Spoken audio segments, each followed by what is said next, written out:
Good evening, and welcome to Otis Jiry's Creepypasta Crypt. In the mood for a tasty pasta to increase your adrenaline rush? Well, you've come to the right place. Pull up a chair, get some popcorn, put your feet up, and have a listen, if you dare.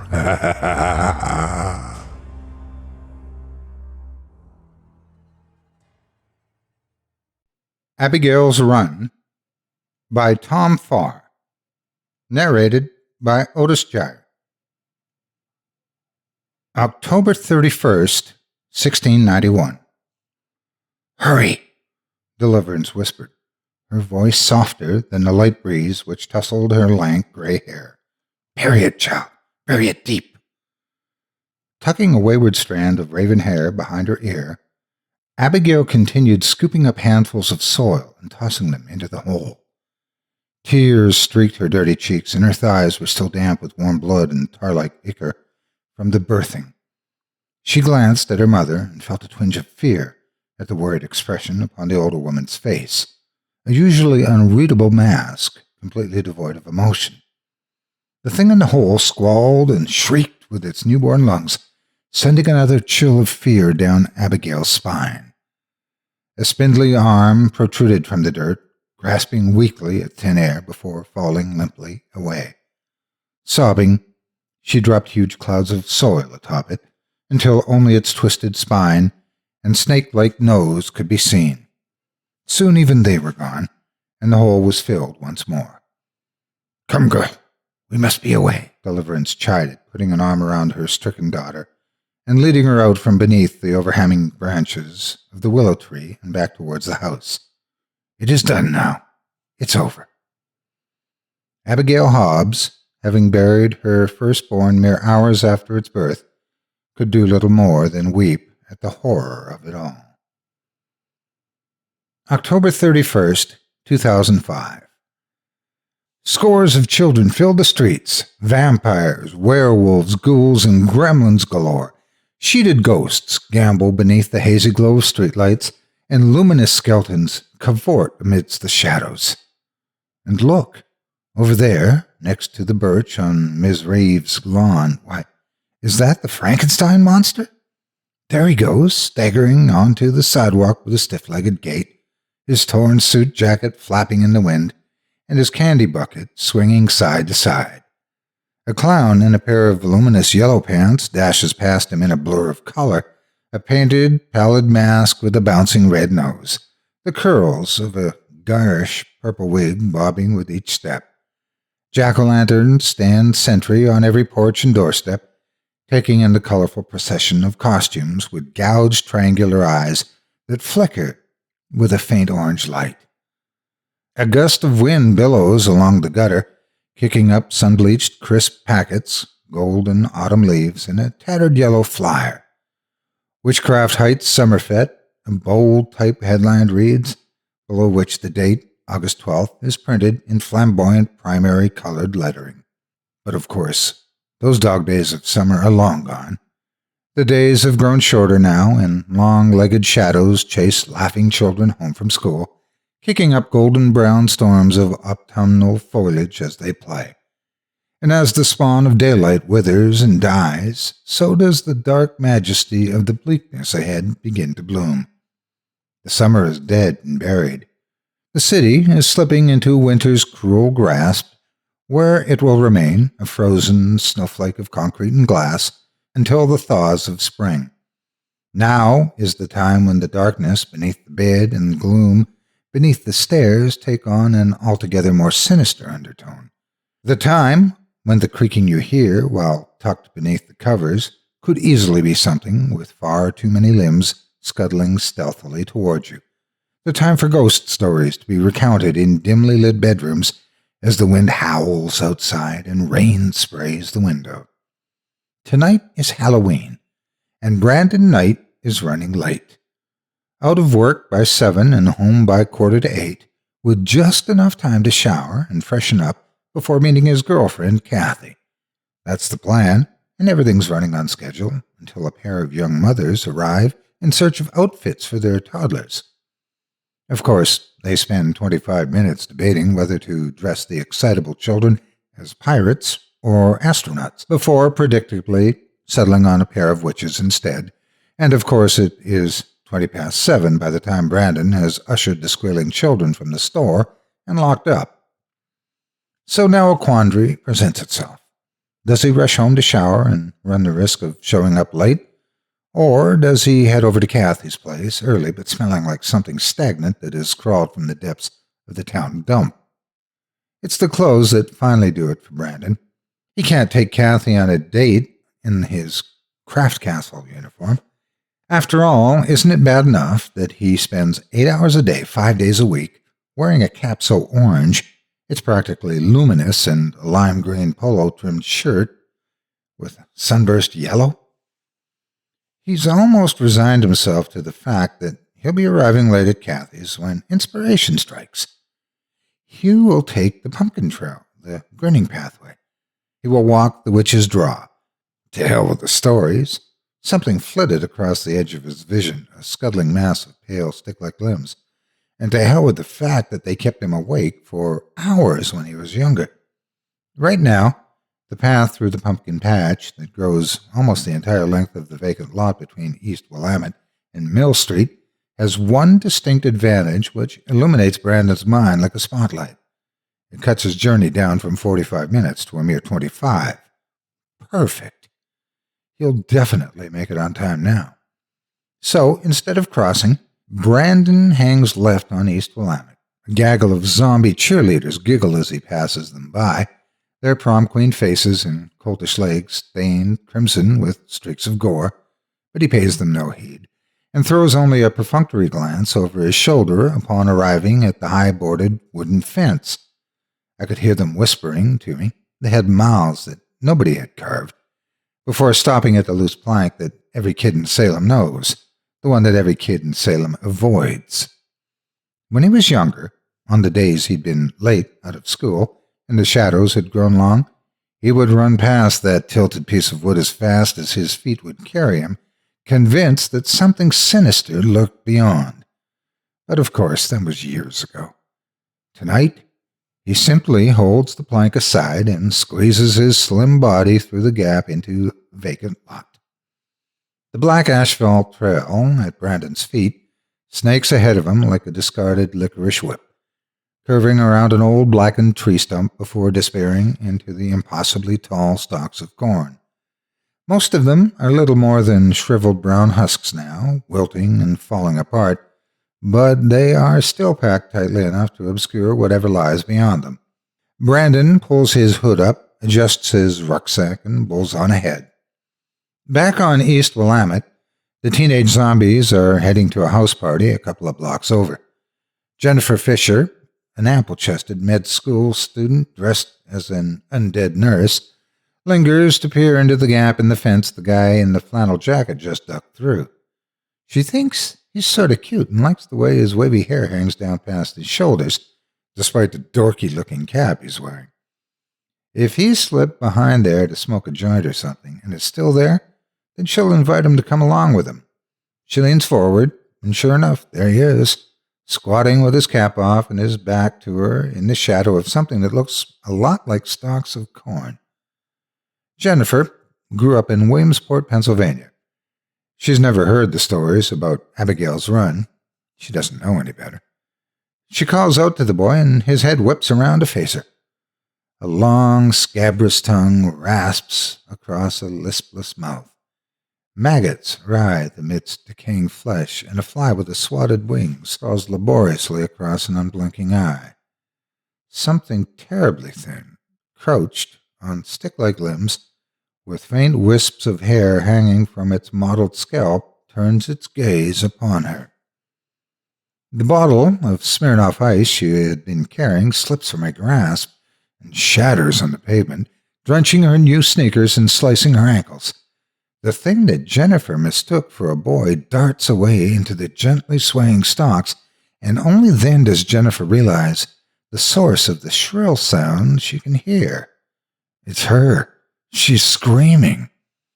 Husks of corn cling to Brandon's jacket and jeans like withered brown spiders, and he has somehow lost his luminous cap, the absurdity of which he finds quite amusing. Pushing the last of the cornstalks aside, he emerges once more into the relatively open air and gasps at a sight long imagined but never witnessed. A knobbed alley of pumpkins stretches as far as the eye can see, flanked on either side by high boarded fences that tower over him. Some of the pumpkins are the size of his skull, some are larger than his Great Dane, Alaska, but all of them share a single defining characteristic. They've all been carved. Jagged mouths zigzag across bulging orange skin. Sly, knowing smiles lurk beneath slanted triangular eyes, and distended ovals scream into perpetual terror. Some are more elaborate than others, and Brandon's gaze lingers for several seconds on a bloated pumpkin with downturned eyes and a drooping mouth growing near his feet. Without fully knowing why, he stomps on it, smashing his ribbed skin and soft innards with ease. The entire thing caves inwards, and orange-tinted liquid begins to seep from the wreckage. Yet those downturned eyes continue to stare up at him. He can't quite discern whether those eyes belong to a face that is weeping or laughing. He decides that it doesn't matter, and that he really doesn't care. Does a pumpkin even have a face? Or is it a head? Can you have a head without a face? As he tentatively picks his way through the sprawling pumpkin patch, for some reason, stomping that first pumpkin has made him uncharacteristically nervous. Brandon begins to wonder why the fences on either side of him are so damn high. North Willamette is lined with those looming townhouses, the one with stone gargoyles crouched on the eaves that look about 500 years old. Yet the fence that runs as far as he can see does little to mirror their Gothic architecture. No wrought iron gates, no elaborate iron railings, just those huge, imposing panels. They must be 14 feet high, and he can barely make out anything beyond their impassive brown finish. Their height, combined with the narrowness of the grinning pathway, leaves him feeling trapped and claustrophobic. Strangely enough, it doesn't leave him feeling alone. It can smell the meat on the wind, and when it presses the object in its hand to the slits on its face, the pungent stench increases tenfold. It moves silently on all fours through the cornstalks like a scurrying rat, contorting its rake-like body so that its chin faces the sky, and it's arching its spine in anticipation. Stick-thin limbs protrude at odd angles as it hurries towards the children, towards its precious children. Exploding from the corn, in a silent flurry of motion, it snaps its torso around and twists itself backwards. Now it walks like the meat. The light is fading, but its eyes are milky white and attuned to lightlessness. After years of crawling through tunnels of Stygian blackness, they pick out every detail of its surroundings with the precision of a hunting kit fox. It hobbles forward, forked tongue lashing the air. Husks of corn are caught in the folds of its decaying skin, and pieces of flesh have been ripped away by errant stalks to expose their yellowing bone beneath. A beetle crawls through a hole in its cheek and is immediately torn apart by rows of shattered teeth, fouled to points during long hours spent in places beneath the city upon which light has never shone. Pus oozes from open sores, and angry red wounds writhe with clusters of fat, yellow larvae. At the edge of the orange carpet, it stops. It falls to its knees and shrieks, tattered, disused, vocal cords rasping and shrieking in a choir of shrill insanity. It holds the broken body of one of its many children. Fat chunks slip through slim fingers and frail palms, sticky with mush, and liquid pound the ground in agony. It looks into the funeral eyes of its dead child and howls in atavistic fury. With bones cracking and joints grating, it drops down onto all fours and shoots away into the darkness. The wind is picking up now, and it carries to Brandon the shrill screams of gleeful children, high-pitched shrieks of excitement mixed with giggles of glee. He smiles ruefully as he walks, keeping one hand on the fence so as not to lose his footing, remembering how long it's been since he was that small, running from door to door dressed in a long red trench coat and his dad's fedora. Spawn was always his favorite comic book character. He is startled from his reverie by the thing almost directly in front of him. He would have walked straight into it had he not looked up just at that precise moment. Before him is a pumpkin the size of a small dumpster, its gargantuan bulk spilling across the pumpkin trail and threatening to bar his way. It has been carved with the visage of a mirthful clown, and the young man can almost see the mummer's flabby jowls quivering with silent laughter. But he's been walking for a good 15 minutes now, so he must be nearing the end of the witch's draw. He'll be damned if he's going to let an overgrown vegetable, or fruit, whatever the hell a pumpkin is, stand in his way. He scrambles up the side of the thing, using its laughing mouth as a foothold, and is about to slide over it when a thought strikes him. Maybe he can stand on the giant clown to peer over that soaring fence. A quick peek won't hurt, just enough to satisfy his gnawing curiosity. He boosts himself up, his fingers scrabbling for a purchase against the fleshy orange surface, and manages to pull himself up. Before he can lean forward to peer over the fence, something flickers across the edge of his vision, and he feels a sudden awareness of scrutiny. Turning to his left and squinting into the darkness, he finds nothing, and is about to turn away when a dark shape flits from the shadows. Whatever it is, it's moving low to the ground like a dog or a cat, except a lot larger. It picks its way through the pumpkins with ease and fluidity, limbs turning at all angles and feet reaching high above its shoulders as it sweeps down the trail. A brief spell of moonlight gives him a true glimpse of its emaciated form and drawn, pallid skin, and warm urine seeps through his jeans. Whatever that thing is, it could have crawled straight out of the potholing, gone wrong horror flick he'd watched with Kirsty over the summer.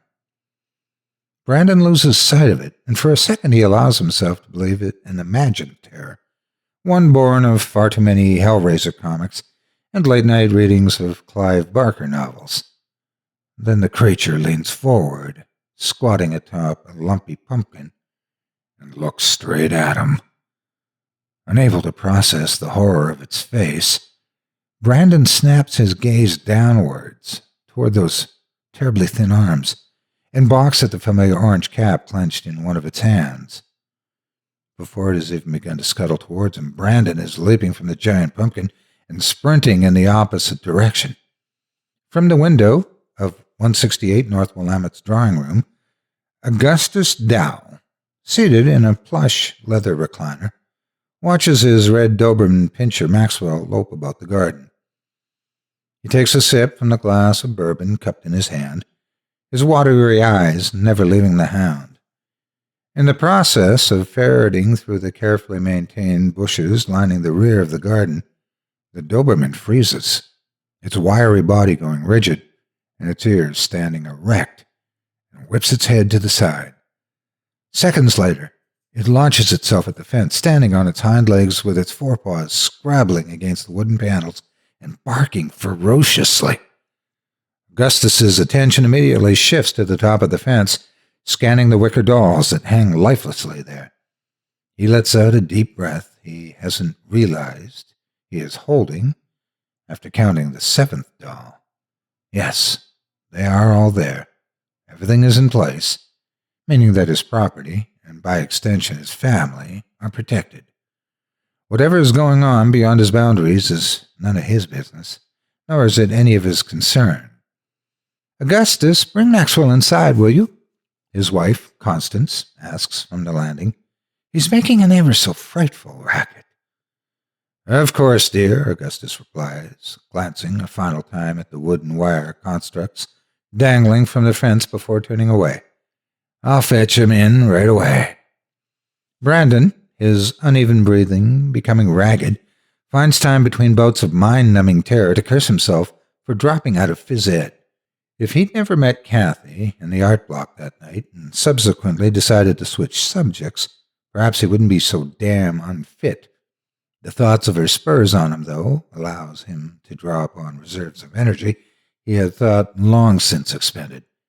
He dares not turn around, lest that skulking thing be inches away from him, reaching for him with skeletal arms. And Brandon barrels straight into the corn, and for several seconds doesn't understand what's happening, batting at all the stalks all around him in fear before he realizes this patch of cornstalk must mirror the one at the entrance he used, forming a barrier of sorts between the pumpkins and the real world, meaning that he's almost at the exit. His joy is short-lived, as something hurtles past him, and bare skin brushes the leg of his jeans. He staggers to the side until his shoulders connect with a fence. Biting down a curse, he whips his head around, expecting the creature to be beside him. He can't hear a thing, which is much more disconcerting than if he were to be able to hear it moving about. At least then, he'd know where it was.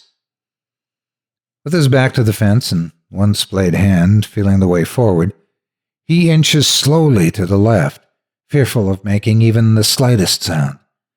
His heart is thudding somewhere in his throat, and adrenaline is coursing through his veins like electricity. Everywhere he looks, he expects to see it, leering out of the corn towards him. A subtle shift directly ahead causes him to freeze, a stealthy scratching that sounds as though it is directly beside him. His sodden boxer shorts become damper still. Suddenly, the thing has him. He can feel its spindly fingers scrabbling against his leg. His phone is vibrating. Frantically trying to wrestle it from the pocket of his jeans, all the while aware of every subtle movement around him. He succeeds in doing so just as the incoming call notification shifts from vibration to an audible tone. Brandon does the first thing that comes to mind. He turns and throws the phone as hard and as fast as he can back in the direction from which he came. It begins to wail and jingle as it spins through the air, and something shifts in the corn to his right, to his immediate right, inches away, and shoots off after it.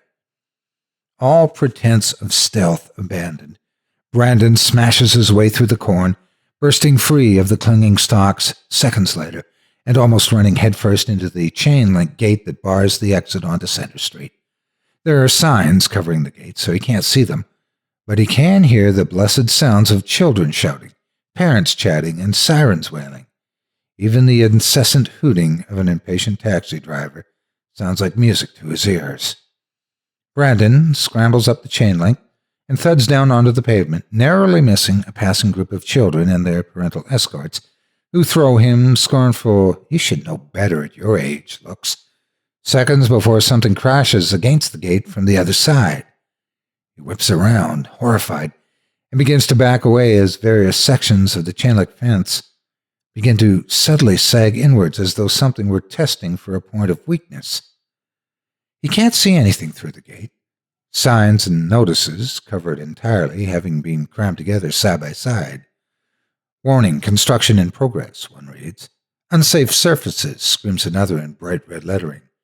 A vivid red and yellow, "Private property, do not enter" board runs the length of the gate, and as Brandon's eyes shift to the right of it, his pupils dilate, and his heart drums a frantic tattoo against his ribcage. Staring through the small slit between the private property board and its neighbor, a green heptagon with oriental lettering, is a listless, pupilless white eye below it, the vaguest impression of a row of pointed teeth clasping the chain link and something serpentine and dark snaking along the side of the sign. Slim, hairless fingers scrabble at the links like pale overgrown spiders. Brandon staggers away in horror, and instead of finding the sidewalk, his foot finds only empty space. Pinwheeling his arms, but unable to keep his balance, he stumbles backwards. Saj Patel is on his way back to the depot when the man, a kid, just a kid really, falls backwards in front of his bus. He's only 4 miles per hour over the speed limit, but at this distance, he doesn't have a hope in hell of stopping in time. Something crunches sickeningly beneath his wheels. An elderly lady at the rear of the bus screams, and a mother hugs her son to her chest. Saj is out of the vehicle in seconds, but the way one of the wheels nestles in the kid's chest tells him that he's already too late. Only while he waits for an ambulance, tears streaming down his face, and breath coming in huge, racking sobs, does he realize exactly where on Center Street he is. The entrance to that accursed alley. Witch's Draw, they called it when Saj was a child. Of all the places, he thinks, and slams his face against the gate in frustration, tearing down a cluster of small wicker figures hung there by children in his anger. Behind the gate, in the softly swaying stalks of long-dead corn, stirs something. A sickly, crescent grin splits a pair of scabrous lips. Free at last.